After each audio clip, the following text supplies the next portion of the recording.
সুশীলরা কইল সবাই no tension no চিন্তা, কোটা থাক মেধার জোরে যাবা গাইয়া। কোটা তো নয় সে তো জাতির গলার কাটা রে, কোটা তো নয় সে তো জাতির গলার কাটা। সরকারি চাকরিতে কোটা ব্যবস্থা নিয়ে ফের উত্তাল সারা দেশ। কোটা বিরোধী এই আন্দোলনের রেশ লেগেছে দেশের প্রতিটি প্রান্তে। প্রাথমিকে 96 রেলওয়ে 82, কোটায় কাইরা নিল দেখো মেধাবীদের হাসি। সরকারকে বলি শুনুন আমাদের অধিকারের লড়াইয়ে একসাথে জেগেছে টেকনাফ থেকে তেতুলিয়া। দেশের প্রায় প্রতিটি শিক্ষা প্রতিষ্ঠানের সাধারণ শিক্ষার্থীদের সাথে এই আন্দোলনে জোট বেঁধেছে লাখো চাকুরি প্রত্যাশী। কোটা বিষয়টা আসলে কি? পিছিয়ে পড়া জনগোষ্ঠীকে এগিয়ে নেওয়ার জন্য কর্মসংস্থান সহ অন্যান্য সুযোগ সুবিধা দিতে সারা দুনিয়ায় কোটা সংরক্ষণ করা হয়। বাংলাদেশেও এর ব্যতিক্রম নয়।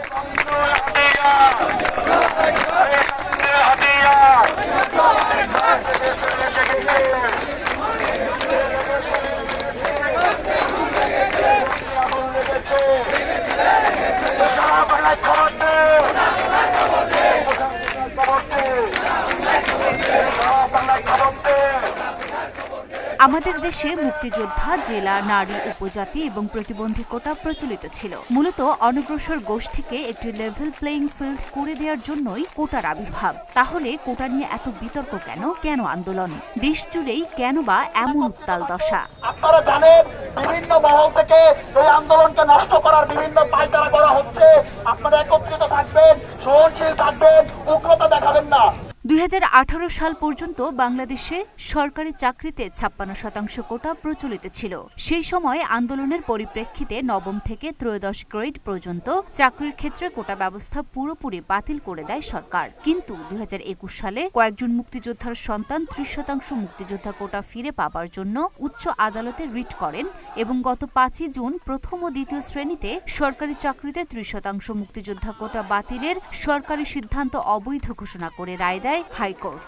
সুপ্রিম কোর্টের আপিল বিভাগ হাইকোর্টের এই রায় স্থগিত না করায় পূর্বের নিয়ম অনুযায়ী সরকারি চাকরির ক্ষেত্রে 30% মুক্তিযোদ্ধা কোটা আপাতত বহাল রয়েছে। তারপরই মূলত আবার দেশ জুড়ে মাথাচাড়া দেয় কোটা বিরোধী আন্দোলন।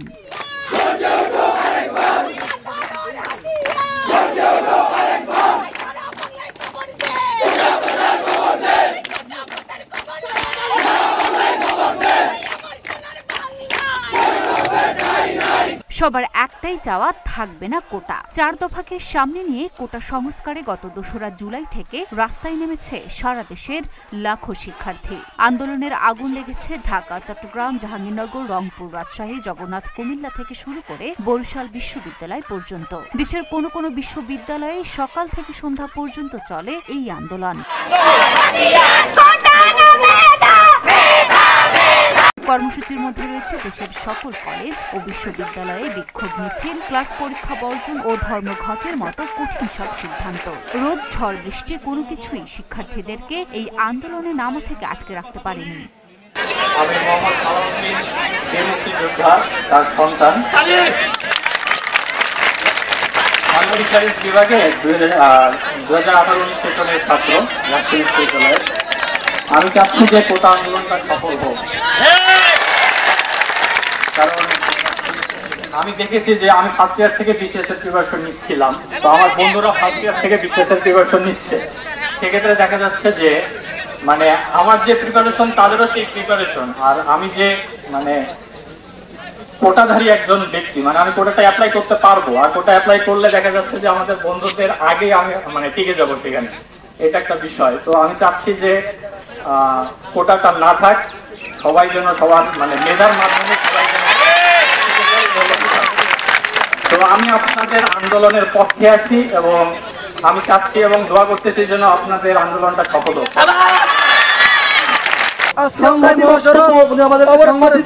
আমাদের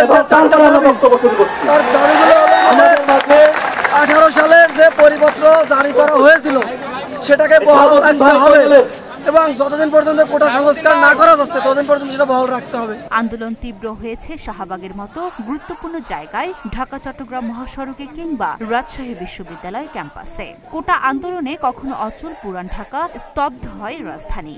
আগারগাঁও, রায় সাহেব বাজারের মতো গুরুত্বপূর্ণ পয়েন্টে হাজারো শিক্ষার্থী। পুরো ঢাকা যখন স্থবির, তখনই খুলনা কিংবা কুমিল্লা বিশ্ববিদ্যালয়ের শিক্ষার্থীরা অবরোধ করে সড়ক ও মহাসড়ক।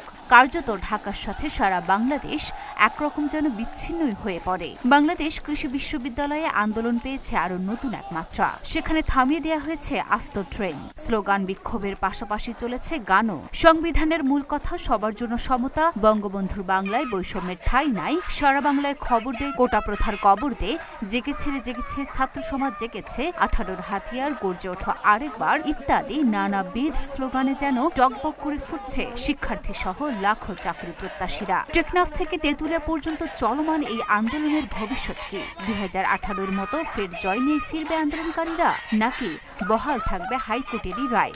ঘটনার গতিপথ দেখতে আমাদের তাকিয়ে থাকতে হবে বিপুল জনস্রোতের এই আন্দোলনে। শিক্ষার্থীরা এই বৈষম্য থেকে মুক্তি পাবে। ঢাকা পোস্ট।